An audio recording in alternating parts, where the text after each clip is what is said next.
الله المتعال مرایدت کنه. آمین. بارک الله فیک. همین خیلی از برادر این کارا نشنه مجبوری از روی نوچولی هستن و اینکه یه دو زکس کردی و دو زکس کردی این زکس اینو نکاح نیست. کسی را نکاح بگه کافر میشه. زکس نکاح شده نمیتونه. کسی بگه که انسان تا زکس جدا کنه نکاحش باطل میشه اون کافر است.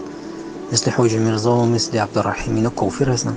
اینا میگن کسی زکس جدا بکنه طلاق واقع میشه. العیاذ بالله. یعنی زکس که یک چیز کفری است، یک نکاح کفری است، او را اینو جز اسلام میدونن.